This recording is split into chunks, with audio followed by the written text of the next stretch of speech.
When I got found out having a fictional girlfriend when I was in prep school, I didn't come out of my room for a month. Not only is this man still walking among us, he's giving interviews. Everything's going to be fine, particularly if the media will calm down and try and not get people panicked.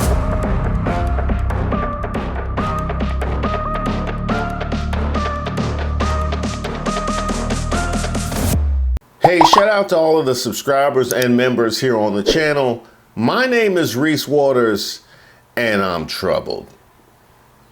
And y'all know exactly why. This is the stock market's worst start to a presidential term in modern history. President Trump warned Americans in 2024 that a vote for President Kamala Harris would be a vote for a market meltdown. You want to see a market crash? If we lost this election, I think the market would go down the tubes. He said that in late October. Trump won the election, but he may have been right about a crash occurring after the election. Trump and his tariffs have taken a bull stock market and are on the precipice of turning it into a bear faster than any president has overseen in modern history. If the stock market closes in bear territory, a drop of 20% from a recent peak, it would be the earliest in a new administration a bull market has been turned into a bear in the history of the S&P 500, which dates back to 1957. As the turmoil from President Trump's trade war is rocking markets here in the United States and around the world, Donald Trump's baseline 10% tariff across the board, it went into effect Saturday. And also so many countries are bracing for more as the targeted tariffs that he announced are set to kick in Wednesday. But that's stuff that you probably already know. What you may not know is the sheer level of incompetence that got us here. Because in much of the conversation that I've been having here, it's been, this has to be something nefarious. There has to be a plan. I think he's crashing the market on purpose so that he and his rich friends can buy up all of the shares and consolidate more of America's wealth. He has to be trying to bring America to its knees. Maybe he's inflaming the people on the ground so that they riot and he can invoke martial law. There has to be they couldn't possibly be this incompetent. Wrong. Well, while you ponder which side of the argument you land on, I just want you to check something out. This is from Rachel Maddow. I know that this may be something that you remember, but just in case it's not, I'm just going to put this back on the front page here just for a second. Because do you remember where Trump got the tariff thing from in the first place? Do you remember when and why and how we started talking about tariffs in the first place? It was in his first campaign for president. Trump didn't really have any formal economic advisors. So he told his son-in-law, Jared, to find him an economic advisor. Trump reportedly gave Jared some vague ideas of what his thoughts were on economic issues. Something, make me look tough, China bad, something. Jared then decided to find his father-in-law a financial advisor for his presidential campaign by going on the Amazon.com website and starting to browse books. Not like reading the books, because you can't do that on the Amazon website. He was just looking at the covers, looking at the titles. And he found a book title that he thought was so cool. The title was Death by China. Oh my God, that's so cool. That's so awesome. And that apparently was it. Quote from Vanity Fair. Trump gave Jared a summary of his views and then asked him to do some research. Kushner simply went on Amazon, where he was struck by the title of one book, Death by China, co-authored by a man named Peter Navarro. Jared then cold called Navarro, a well-known trade deficit hawk who agreed to join the team as an economic advisor. Navarro was a major advocate for an aggressive pro-tariff policy. Where did Peter Navarro get his idea that tariffs would be a good policy for America? What was his backup for that conviction? Well, he did have backup from a real expert who he cited in at least a half dozen of his books, including the one that Jared found on Amazon that fateful day. In all of his books, Peter Navarro has cited an economics expert to justify his views. And the economics expert he cites is somebody named Ron Vera, V-A-R-A, Ron Vera. When Trump won the presidency and entered the White House, this Ron Vera started circulating a memo around Washington in support of Trump using tariffs in trade policy. According to the New York Times, the memo had been, quote, sent from an email address purportedly belonging to Ron Vera. At one point, Ron Vera wrote in the memo that Trump could, quote, ride the tariffs to victory. Problem is, Ron Vera doesn't exist. He never has. The economics expert that Peter Navarro has long cited to explain why he's so gung-ho on tariffs, this person, Ron Vera, is a made-up person. He is a fictional person. Peter Navarro invented Ron Vera as his expert source so he could quote this expert source over and over and over again in his crackpot books. Who is Ron Vera? Ron Vera is an anagram of Navarro, which is his last name. I mean, my name anagrams to Macho Waddler, but I don't see myself trying to talk you into doing what Macho Waddler wants, right? But that really is how the Trump administration crafted its tariff policy. That's where Trump came up with the tariff idea. Circulating a fake memo from a fake person with a fake email address in order to make it look like this was a serious issue being debated by real experts. That is the intellectual basis on which Donald Trump today wiped $6 trillion of wealth out of existence and crashed America's markets and brought America and the world to the brink of a self-inflicted, on-purpose, global Great Depression along the lines of what we had in 2008 and what the pandemic inflicted upon us in 2020. This time, the global disaster is Donald Trump's big brain. And Donald Trump may think it's all going to work out. The American people are awake and well aware that this is not going to work out. New Reuters Ipsos polling, to which I would like to bring your attention. Do you approve or disapprove of Donald Trump's handling of his job as president? Disapprove by a 10-point margin. Do you approve or disapprove of how Donald Trump is handling the economy specifically? Disapprove by a 15-point margin. Do you approve or disapprove of how Donald Trump is handling the issue of international trade? Disapprove by an 18-point margin. Do you approve or disapprove of how Donald Trump is handling the issue of your cost of living? Disapprove by a 27-point margin. Is the Trump administration competent or incompetent at running the federal government? Incompetent by a 20-point margin. Is the Trump administration competent or incompetent at rolling out new economic policies? Incompetent by a 25-point margin. Is the Trump administration competent or incompetent at downsizing government without affecting vital services? Incompetent by a 25-point margin. That's before the markets did what they've done in the last 2 days.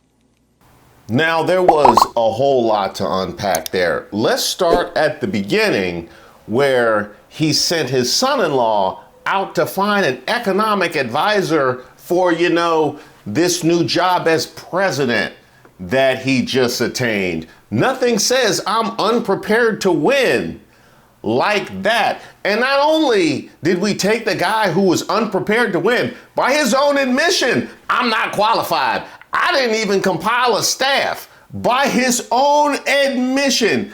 That's like coming in empty-handed for a job interview as a cashier at McDonald's and getting hired as the manager. And then later promoted. That is what America has done. That's number one. Number two, the economic advisor for America. You couldn't even bother to read the books.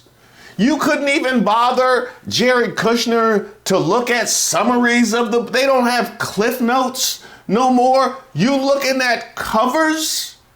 We're looking at covers in order to hire an economic advisor. Now, I have seen around these internet streets about how we need to bring shame back. How we need to bring shame back to the country. Normally it's said by a very hateful person. But in this moment, the man who was found to have invented a fictional person has not receded from American life. I'm old enough to remember where if you got found out, when I got found out having a fictional girlfriend when I was in prep school, I didn't come out of my room for a month.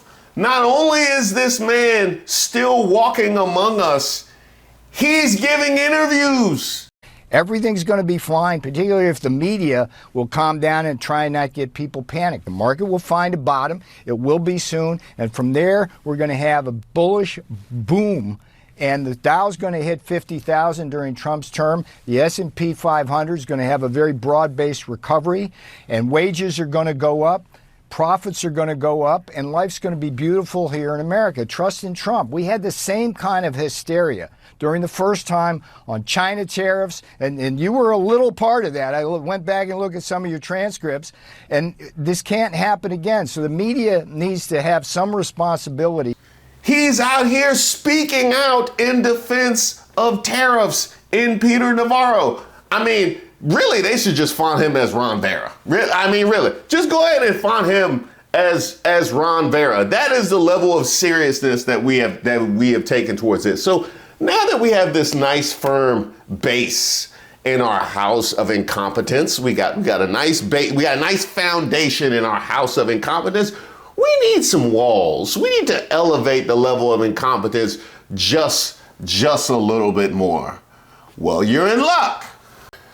Because there's this. Trump tariffs based on massive error. This is according to a conservative think tank.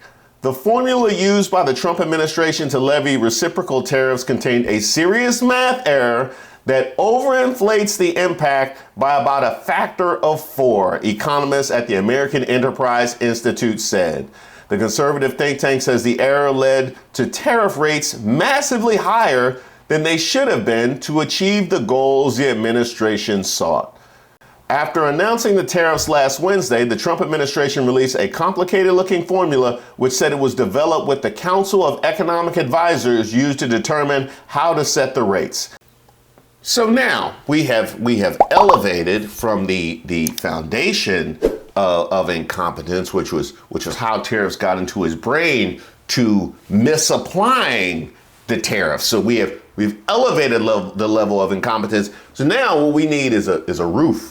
We need to solidify that incompetence. And one thing that you can count on Trump and his folks doing is doubling down on the incompetence. Because in regular people world, you would think once these things became apparent, then you would have to fall back and admit your mistakes. You would have to redo the math or pull back from tariffs altogether. Well, y'all clearly don't know Trump. Trump administration to markets, don't expect a rescue. If there was one consistent message from Trump administration economic officials Sunday morning, it was this: we're not worried about the stock market plunging, and the cavalry isn't coming to save you from tariffs either. They didn't respond to American complaints about literally anything else, right? When people showed up mad to the town halls, they were leftist activists and George Soros funded operatives, which is how they characterize everything that happened this past weekend. Why would the stock market be any different? The tariffs are coming. He announced it and he wasn't kidding. The tariffs are coming. Of course they are. That from Commerce Secretary Howard Lutnick on CBS's Face the Nation. The tariffs are coming. The tariffs are coming. What do you think Paul Revere? Paul Revere would have made a whole lot more sense talking about America's economy in 2025 than Howard Lutnick does. I can tell you that right now. Do you think by moving everything back as you describe it that they're going to be able to be competitive globally? Aren't prices ultimately going to actually have to rise? I think if you want to buy things from other countries and you want to bring it into America, then the price is going to rise. But if you make it here, then of course the price won't rise. So make it here. Make it here. How hard is that to say? You know, just keep repeating it to yourself. There's no tariff if you make it here. So TSMC, the biggest chip manufacturer, says, okay, I'll make it here. You're going to watch everybody come to that realization. Apple, who builds it all in China. Why are they building it all in China and giving us our iPhone? Why don't they make it here? You know, well, they used to say we don't have... It's cheaper. One answer, Mr. Secretary, is that wages are lower over there.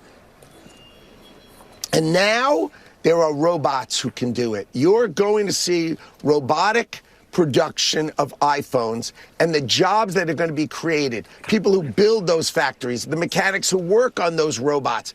These jobs are going to be millions and millions of those jobs. These are great, high-paying jobs, and you don't need a college education to do it. This is the recreation of tradecraft in the United States of America, and Donald Trump is on it. He's bringing it back, and you are going to see Apple. Why did Apple say they're going to invest $500 billion in America?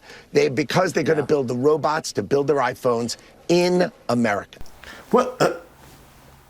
Oh, Stephanie Rule, you got this one? All right, go ahead. Okay, no surprise. You know, the idea was everyone else was going to fold. China is retaliating because this is a trade war. And in a trade war, no one wins. And there's something specifically I want to point out about the impact, because we just keep saying this is going to cost individuals so much more money. Think about what this is doing for business, big and small. We've over and over, we keep hearing the Commerce Secretary, Howard Lutnick, say, we're going to be manufacturing here. The robots are going to do it. What company have you heard in the last 48 hours say we've just brought in a whole bunch of robots and they're going to make the sneakers now? What CEO has said we're going to build a factory? And let's be clear, if one were going to build a factory, it would be a multi-billion-dollar commitment. It would take 3 to 5 years to do that. So what's going to happen over the next 5 years? Because if you walk into a shopping mall tomorrow, Alicia, take a look at any of those stores. Do they sell clothes? Do they sell sportswear? Do they sell sneakers? If they do, we don't manufacture those things in the United States. That doesn't exist. I remember Adidas tried to do manufacturing here for 15 years, huge investments. It didn't really work. If you and I wanted to take a walk in the garment district right now in New York City, it'd be a short walk. We don't have one anymore. So when you take a look at so many of these stocks that are crumbling, these are real businesses and real people who have no means to get those clothes now to the United States without paying huge tariffs. And if they do, you and I are going to be paying 25 or 50% more when we're buying our sons sneakers and clothes in the weeks to come. So when we hear from this administration, like a Howard Lutnick, who's saying, oh, the robots are going to do it, what robots? The only CEOs I know about are the ones I've been talking to for the last 72 hours, from big companies, small companies, Wall Street investors. And you know what they're doing? Calling this White House and saying, please stop doing this. It is economic suicide for our consumers, for our voters, and for our businesses. But wait, there's more. The tariffs are coming. Of course they are. Okay. Is the administration considering any kind of offset, any kind of subsidy? You mentioned the first administration, there was some bailout to farmers to help them deal with the pain from Chinese retaliation. Are you looking at that now? Not that I have not participated in any meetings with respect to that. The country is focused on, you realize trillions of dollars of factories are going to be built in America. That's huge GDP. The factories being built in America are huge. That takes GDP. years. And you've said that robots are going to fill those jobs. So those aren't union it's really automated jobs. It's automated factories, but the key is who's going to build the factories, who's going to operate the factories, who's going to make them work. Great American workers. You know, we are going to replace on other the networks. armies of millions of people. Well, remember, the army of millions and millions of human beings screwing in little screws to make iPhones. That kind of thing is going to come to America. It's going to be automated, and great Americans, the trade craft of America, is going to fix them, is going to work on them. They're going to be mechanics. There's going to be HVAC specialists. There's going to be electricians. The trade craft of America are high school educated Americans. The core to our workforce is going to have the greatest resurgence of jobs in the history of America to work on these high-tech factories, which are all coming to America. See, these jobs are going to come to America, right? And then it's going to be automated, you know, and we'll get AI and we're going to get robot, huh? Because the people are going to build the factory. The people are going to build the factory for the AI and the robots to work in. So that's going to create jobs when the people build the factory, you know, and then eventually, you know, the people will work on the technology to where the AI and the robots can build the factory, and then you know, and then the people can see all of the wonders of the AI and the robots. But here, I don't want to let this escape you, because it was a simple exchange in the beginning of that when she asked about bailouts for American farmers, and he very quickly threw out, I have not participated in any conversations about that. Is the administration considering any kind of offset, any kind of subsidy? You mentioned the first administration, there was some bailout to farmers to help them deal with the pain from Chinese retaliation. Are you looking at that now? Not that I have not participated in any meetings with respect to that. No conversations? No conversations. Not even a consideration. And this is the same demographic in farmers that voted in large numbers for Trump and Maga, despite what happened to them last time. They're not even considering how this affects you. President Trump promised that he was going to improve the economy starting on day one. He said prices are going to come down. More than 160 million Americans, Mr. Secretary, as you know, are invested in the market. Many of them have spent their lives saving for their retirement. What is your message to Americans who want to retire right now and who've just seen their lifetime savings drop significantly? Well, Kristen, I think that's a false narrative. Americans who want to retire right now, the Americans who have put away for years in their savings accounts, I think they don't look at the day-to-day fluctuations of what's happening. And, you know, in fact, most Americans don't have everything in the market. Most Americans in a 401k have what's called a 60-40 account. That is 60 of 40 accounts that are down 5 or 6% on the year. People have a long-term view. They have a program. That the reason the stock market is considered a good investment is because it's a long-term investment. If you look day to day, week to week, it's very risky. Over the long term, it's a good investment. So is it your conclusion that most Americans who want to retire right now have no idea how much money they have? They just let themselves be surprised every time they show up to the ATM. They just run up to Costco and swipe and cross their fingers. Is that? I'm sure that's what you want. I'm sure that's exactly where this is headed. I don't know that that's behavior that we've engaged in up to this point. Manufacturers will build their factory here. The tariffs will drop, but the revenue from the factories, from income taxes, from all the new jobs will go up. So, you know, we'll be taking it in domestically as the tariffs drop. And why are the tariffs dropping? Because we're making it here and our trade deficit's dropping. So you've obviously thought this through. You think that the United States has the necessary labor force for this transition? I think we do. I think with AI, with automation, with so many of these factories are going to be new. They're going to be smart factories.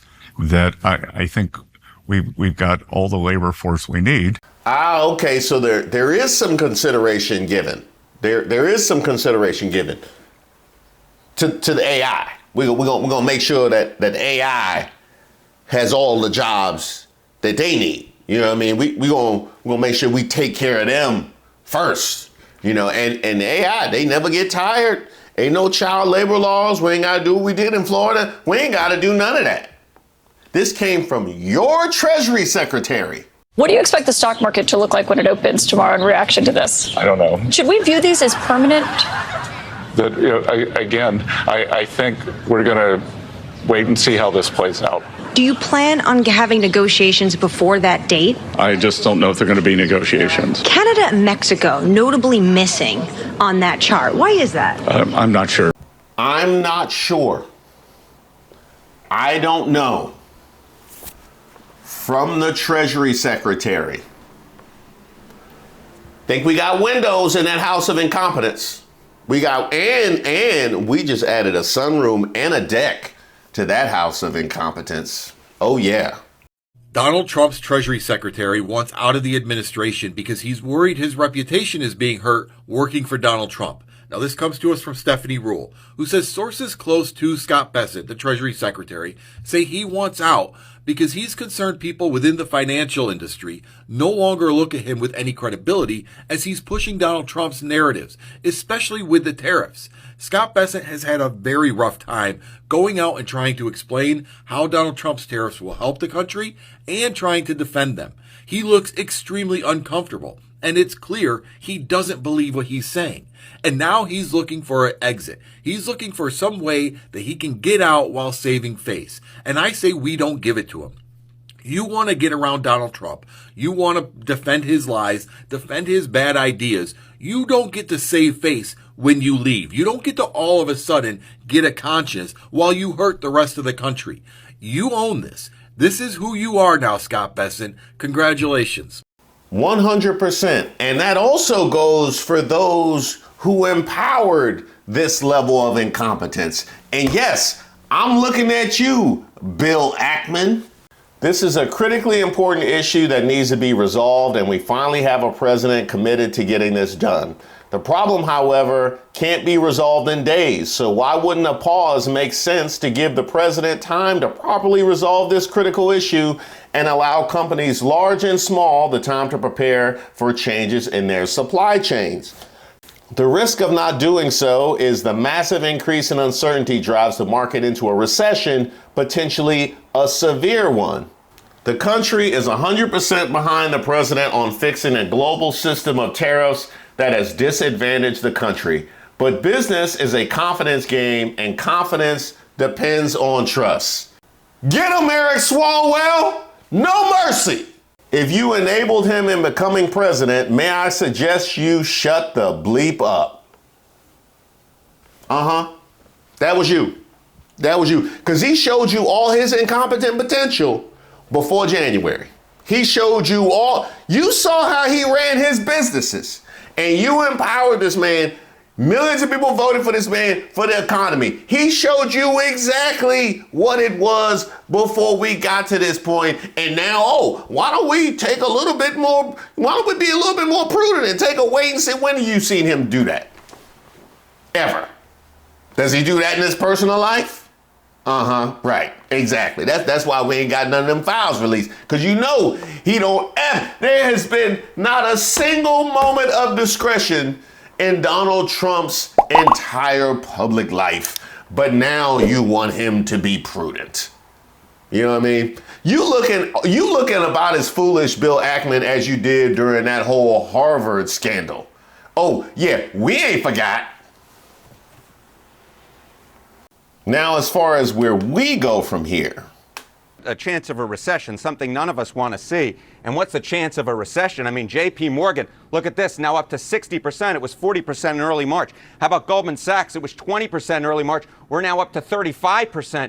Basically, at this point, you average all these different companies together who put forecasts out on the chance of a recession.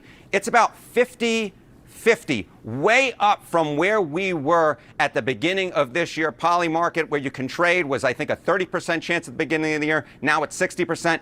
No bueno. What stays in the stock market, what happens in the stock market may not stay in the stock market, Jessica. Hey, Maga, I got something I want you to see. Yeah. What? Y'all commented already?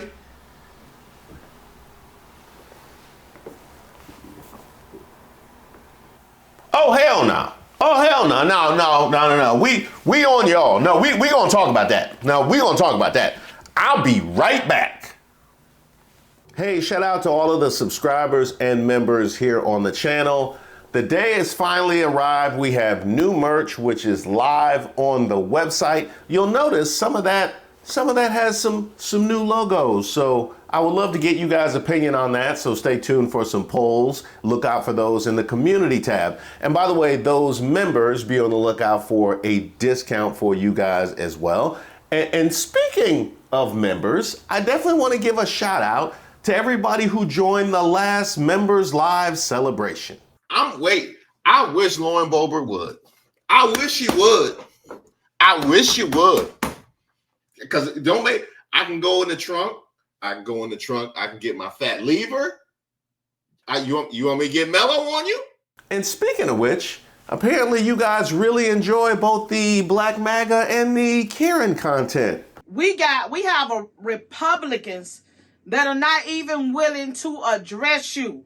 Could that be a new regular bit on the horizon?